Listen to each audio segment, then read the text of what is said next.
Halo teman-teman, nama aku Alan Edward Manurung dan kita masuk ke video seri tutorial QGIS yang part 1 ya.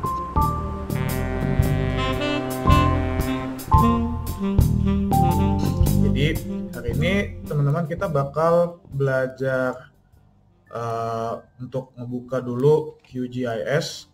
Terus nanti kita lihat user interface-nya kayak gimana.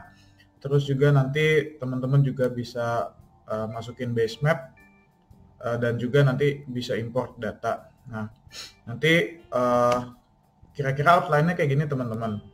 Pertama tuh teman-teman bisa lihat user interface-nya, sama ininya nggak kaget lah waktu buka software QGIS-nya.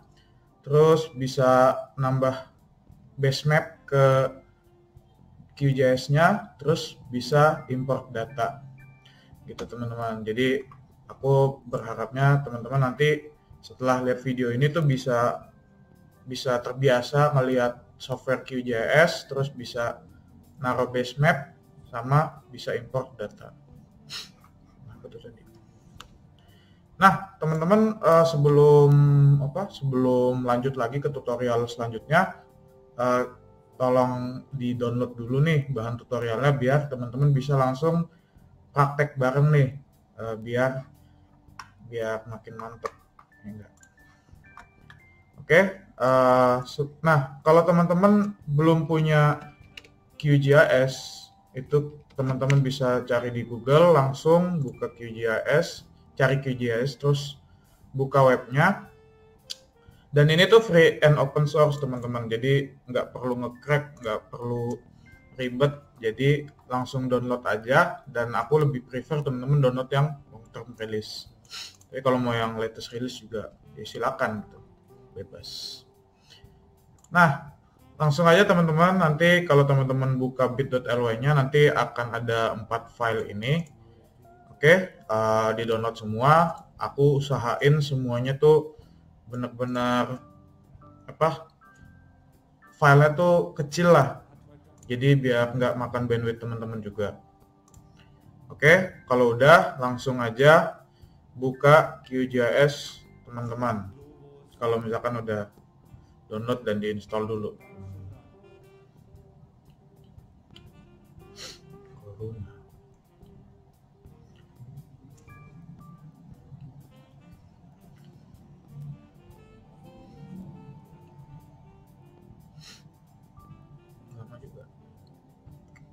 Kan? Oh, udah. Nah, ini nanti kalau udah kebuka QGIS-nya, teman-teman bakal ngelihat tampilan yang kayak gini. Nah, mungkin nggak kayak gini banget, soalnya punya aku udah dimodif dikit. Nah, pertama nanti teman-teman bakal bisa lihat recent projects, itu project sebelumnya teman-teman. Terus ini sih baru sih ada news, sama ada project templates. Nah, kita langsung aja nih bikin new project. Pencet yang bagian sini atau enggak project yang new sini. Nah, nanti ini bakal kosong dulu teman-teman. Nah, jadi aku jelasin dikit tentang user interface-nya. Jadi di sini teman-teman, untuk bagian paling atas itu panel yang umum lah ya, ada project, edit, view, layer, settings, itu kayak di aplikasi-aplikasi yang lainnya. Nah, yang bagian sini teman-teman ini tuh lebih untuk yang project-nya. Terus yang bagian sini untuk operasi di petanya. Terus yang sini nanti untuk untuk alat-alat lainnya. Kalau ini plugin, banyak biasanya kalau misalkan udah install plugin nanti nambah-nambah. Terus nah yang abu-abu ini, yang banyak ini nanti bakal ada di tutorial part 3 kalau nggak salah. Jadi untuk membuat data-data vektor nanti kita bakal banyak pakai yang masih abu-abu ini nih. Nanti dijelasinnya lebih enak sih waktu tutorial yang bagian itu. Nah, tadi sebelum teman-teman lanjut, teman-teman ada beberapa plugin yang sangat membantu nih teman-teman untuk di tutorial di video ini dan selanjutnya gitu. Jadi teman-teman coba dulu buka tadi yang plugin-nya, terus yang manage and install. Ini nanti pencet yang all dulu. terus cari nih. Pertama itu coordinate capture. Itu nanti dinyalain. Aku udah diinstal dan udah nyalain tuh di checklist. Terus kalau teman-teman ada yang masih pakai QGIS lama, pakai Advanced Digitizing Toolbar atau Advanced Digitizing. Kalau yang versi yang udah paling baru sih udah ada. Terus teman-teman juga download ini Quick Map Services. Nanti diinstal, oke? Kalau udah diinstal Quick Map Services-nya, ini penting banget buat tutorial ini, wajib nih yang Quick Map Service-nya diinstal. Terus yang GDAL Georeferencer GDAL. Jadi ini dinyalain georeferencernya ya. Oke, kalau udah teman-teman sekarang kalau tadi udah nyalain yang Quick Map Services-nya, nanti ada 2 tombol di sini, yang Search QMS sama yang Quick Map Services. Nah, teman-teman pencet yang Quick Map Services-nya ini, terus pencet ke Settings. Oke. Nanti kalau udah, teman-teman pencet yang More Services, terus nanti pencet yang Get Contributed Path. Oke. Dipencet. Nanti kalau udah ada tulisannya last version of contrib pack was downloaded, terus dilihat di bagian visibility nanti ada source-nya yang contributed. Ini buat biar makin banyak base map yang bisa teman-teman taruh di sini ya. Oke, kalau udah di save. Nah, tadi kan di filenya ada yang script base map. Nah, itu dibuka aja. Jadi ini basemap script.txt-nya. Nah, ini teman-teman select terus di copy. Habis itu di QGIS-nya teman-teman buka yang Python console-nya. Oke. Kalau udah buka Python console-nya, langsung di paste aja.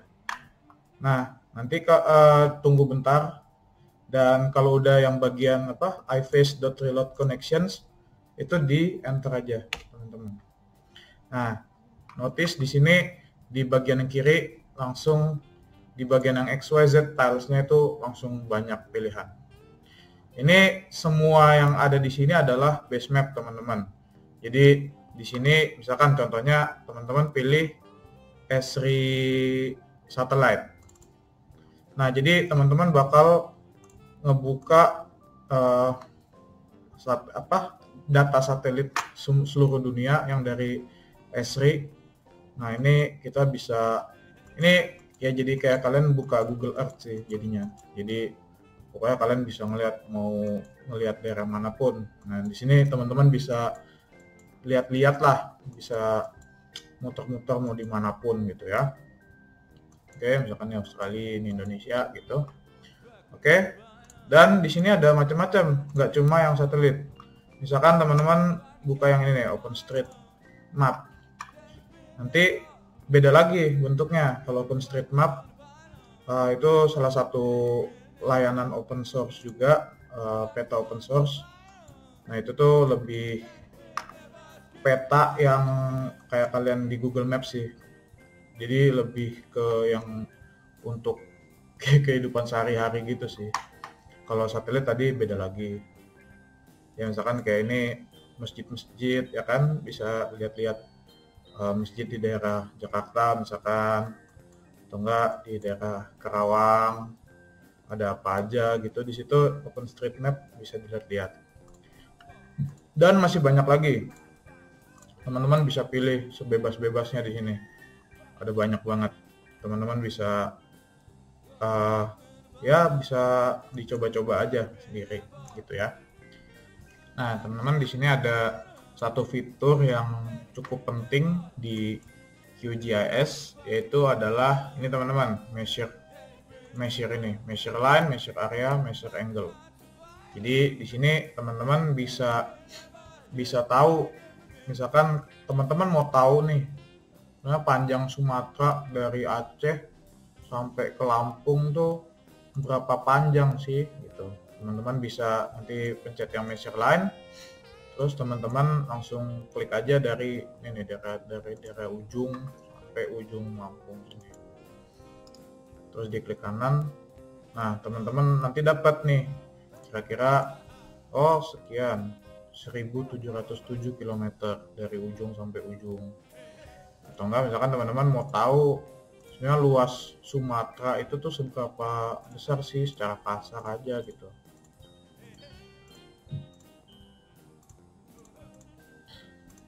Tanpa pulau-pulau di sekitarnya misalkan. Jadi yang pulau gedenya aja. Nah, nanti bisa tahu rupanya sekian kilometer kuadrat, 450 ribuan gitu, 460 ribuan lah ya. Begitu teman-teman, jadi ini lumayan cukup penting. Terus nah, untuk tutorial ini terakhir kita bakal nyoba untuk import data teman-teman. Jadi teman-teman tadi kalau yang udah download bakal dapat ini teman-teman, bakal dapat bakal dapat gambar yang ini, yang RLLN08 modified ini, terus juga ada yang data vektor juga sama tabel pendidikan PT 25K ini. Oke, nah jadi kalau sesuai sama silabus, jadi pertama kita lihat yang data yang raster dulu. Nanti tentang bedanya data raster sama vektor itu bakal lebih dijelasin di tutorial yang waktu bikin data vektor. Teman-teman dicoba dulu aja. Tadi kan ada yang data rasternya kan, yang peta ini. Teman-teman bisa langsung drag drop aja. Nanti untuk yang vektor kita baru belajar 3 cara untuk import data. Nah, nanti kalau udah keluar, nanti teman-teman bakal lihat ini peta yang raster ini udah masuk sesuai dengan lokasinya. Jadi di sini kalau misalkan sistem informasi geografis itu ciri-cirinya kayak gitu teman-teman. Jadi kalau misalkan datanya udah punya koordinat, itu tuh nggak ngasal naruhnya, jadi sesuai. Ini peta Jawa Barat termasuk Lampung dan Jakarta, memang benar ada Lampung, ada Jakarta juga, dan Jakarta juga, dan ya sesuai dengan lokasinya gitu teman-teman. Terus data vektor, ya kan, ini data vektor ada di bagian sini, di yang aku zip. Nanti ada di folder data vektor, nanti dikompres dulu teman-teman, terus diekstrak dulu, terus nanti teman-teman bakal dapat banyak file gini yang namanya sama tapi file type-nya beda-beda gitu teman-teman. Nah kayak gini, misalkan jalan ada banyak file. Nah ini jangan di delete, jangan ada sedikit pun yang di delete. Nah buat teman-teman kalau mau import nanti kita bakal pakai yang .shp ini. Jadi pokoknya ini adalah file type yang umum buat data vektor. Biasanya sih .shp yang biasa dipakai sama kita sih ya. Biasanya sih .shp. Oke. Kalau udah teman-teman, jadi aku mau jelasin gimana cara import data pakai 3 cara teman-teman. Pertama itu teman-teman di sini ada browser, terus teman-teman bisa buka dari yang C, terus teman-teman melipir ke tempat teman-teman naruh file teman-teman. Ya, misalkan punya aku tuh di sini. Oke. Nah, misalkan data vektor. Nah, di sini nanti teman-teman bakal dikasih lihat nih. Oh, ada 4. Lebih enak dilihatnya. Nah, di sini teman-teman bisa lihat dan bisa langsung teman-teman klik 2 kali. Misalkan, jadi ini datanya adalah data vektor di daerah Kota Serang. Nah, misalkan data jalan. Nah, di sini nanti langsung kebuka teman-teman, langsung nambah layernya, layer jalan di daerah Kota Serang. Nah, misalkan teman-teman mau nambah lagi pemukiman, bisa di drag juga bisa. Nah, ini adalah pemukiman-pemukiman daerah Serang. Begitu yang warna ungu. Gitu ya, teman-teman. Nah, terus cara yang kedua adalah teman-teman bisa buka yang bagian nih layer dan pencet add layer. Yang tadi, teman-teman kalau misalkan datanya itu raster atau yang foto, ya pencetnya yang add raster. Kalau misalkan datanya vektor, ya yang add vektor ya. Misalkan nih kita pencet yang add vektor. Terus nanti yang bagian ini nggak usah diapa-apain, biarin aja. Terus yang source-nya itu teman-teman buka dan ambil. Tadi kita udah jalan pemukiman, sekarang sungai. Misalkan ya, kita open, terus pencet add. Nah, ini nanti yang warna orange ini itu adalah sungai-sungai di daerah Kota Serang. Gitu. Oke, ini sungainya. Nah, nanti masalah visualisasi ada lagi. Jadi teman-teman sekarang yang penting bisa import data dulu aja. Nah, yang terakhir ini favorit kita semua. Itu yang paling gampang. Kita tinggal drag and drop aja. Biasanya kan kalian suka gitu kan, kalau upload juga drag drop aja lah. Nanti sama juga, ini contohnya sekolah-sekolah di daerah Serang. Oke, ini langsung muncul ya, yang tadi di drag and drop. Jadi ada 3 cara tuh, cara import data. Nah, kita tadi udah cobain import data raster vektor. Yang terakhir tuh biasanya kalau misalkan teman-teman bekerjanya secara lokal, itu tuh ada CSV, data tabel. Jadi biasanya ini juga powerful juga, ini salah satu tipe data yang powerful juga, itu tuh data CSV. Nah, data CSV ini sebenarnya aslinya tuh tabel, teman-teman. Nah, makanya kalau teman-teman buka di Excel, nanti keluarnya kayak gini nih. Jadi ada tabel sama ada data-datanya. Nanti ini juga bakal aku jelasin. Tenang aja. Jadi ini datanya, tabelnya, dan kalau mau masukin data dari .csv, yang paling penting adalah harus ada tabel koordinatnya. Jadi ini ada koordinat X-nya, ada koordinat Y-nya. Jadi ini jangan sampai lupa, karena kalau nggak ada ya sama aja gitu, nggak bisa tahu nanti QGIS-nya ini lokasinya di mana. Jadi harus ada koordinatnya. Oke, kalau udah, ini di close aja dulu. Terus teman-teman buka yang layer, add delimited text layer. Di sini teman-teman langsung yang file name-nya di browse saja. Jadi tadi ada di sini kan yang pendidikan PT ini. Terus file formatnya yang .csv. Terus di sini yang point coordinates. Nah, ini teman-teman masukin yang X field-nya, biasanya sih udah otomatis, tapi teman-teman cross check lagi. Pokoknya koordinat X-nya ini yang X core, yang Y field-nya ini yang Y core. Nah, terus teman-teman sesuaiin sama ininya, sama sistem koordinatnya. Nah, nanti sistem koordinat aku mungkin lebih jelasinnya di tutorial yang georeferencing. Sekarang pakainya intinya yang EPSG 4326 yang WGS 840. Ini adalah sistem koordinat geografik yang umum dipakai. Oke, kalau udah pencet add. Nah, ini datanya sebenarnya sama kayak tadi yang pendidikan. Nah, ini teman-teman bisa cross check nih. Yang merah itu tadi teman-teman masukin raster point yang vector point yang pendidikan yang tadi di drag and drop itu ya. Jadi ini yang dari file.shp. Yang atas ini diambilnya dari yang .csv-nya. Ini yang baru dimasukin tadi. Jadi ternyata confirm gitu. ternyata posisinya sama. Jadi itu ada 2 metode. Jadi kalau misalkan teman-teman mau mau import, ada yang bisa langsung dari .shp, bisa juga dari yang tabel.csv itu. Oke, sekian dulu teman-teman untuk yang tutorial part 1-nya.